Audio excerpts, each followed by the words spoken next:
পাবনায় পূর্ব শত্রুতার জের ধরে ছুরিকাঘাতে রনি মণ্ডল নামে এক যুবকের মৃত্যু হয়েছে। এই ঘটনার সাথে জড়িত একজনকে আটক করেছে পুলিশ। গতকাল রাত 12টায় সদর উপজেলার লঞ্চঘাট এলাকায় এই ঘটনা ঘটে। রবিবার দুপুরে রাজশাহী মেডিকেল কলেজ হাসপাতালে চিকিৎসাধীন অবস্থায় রনির মৃত্যু হয়। নিহত রনি মণ্ডল সদর উপজেলার দোগাছি ইউনিয়নের চর আশুতোষপুর লঞ্চঘাট পশ্চিম পাড়া এলাকার জাহাঙ্গীর মণ্ডলের ছেলে। স্থানীয় ও পরিবার সূত্রে জানা যায়, দীর্ঘদিন ধরে রনি ও ইমনের মধ্যে বিরোধ চলে আসছিল। গতকাল রাতে লঞ্চঘাট এলাকায় ইমন কৌশলে রনিকে ডেকে নিয়ে তাকে ছুরিকাঘাত করে পালিয়ে যায়। স্থানীয়রা তাকে উদ্ধার করে পাবনা জেনারেল হাসপাতালে ভর্তি করেন। তারপর অবস্থার অবনতি হলে রাজশাহী মেডিকেল কলেজে তাকে স্থানান্তর করা হয়। রাজশাহী মেডিকেল কলেজে চিকিৎসাধীন অবস্থায় রনির মৃত্যু হয়।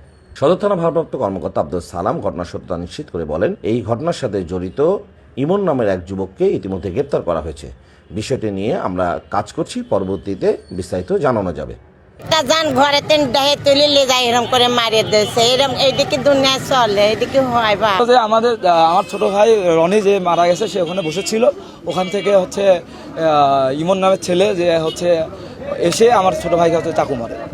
তারপরে ও পাবনা সদর হাসপাতালে প্রায় 2 ঘন্টা যাবৎ ছিল, সহ্য অবস্থায় ছিল। তারপরে আমরা রাজশাহীতে রিফার করা হয়, ওখান থেকে ইন্তেকাল করে। গতকালকে ওই সালটাকে দোকানে পড়তেন, বাড়ির পড়তেন, ডাইকে তুলি নিয়ে যায়, কথা কতে নিয়ে যায়, চাকু মারি দেয়, গাঙের কাটায় নিয়ে যায়, চাকু মারি দেয়। তারপরে রাজশাহী নিয়ে গেল, রাজশাহী নিয়ে যায়। সকালবেলা শুনে কি মারা গেছে। এখন এর সাথে তো মনে করেন আরো লোকজন আছে। ওই সাল থেকে একাকি মারার সম্ভব।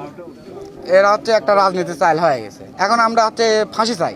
গতকালকে হয়েছে রনি ছেলে আমাদের সাথে পলিটিক্স করে। উনি দোগাছি অন্যতম ছাত্র নেতা।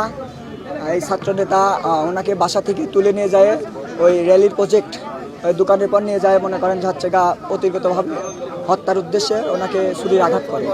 উনি ওই একটা স্টেপে উনি আমরা পাবনা সদর হাসপাতালে ভর্তি ছিল।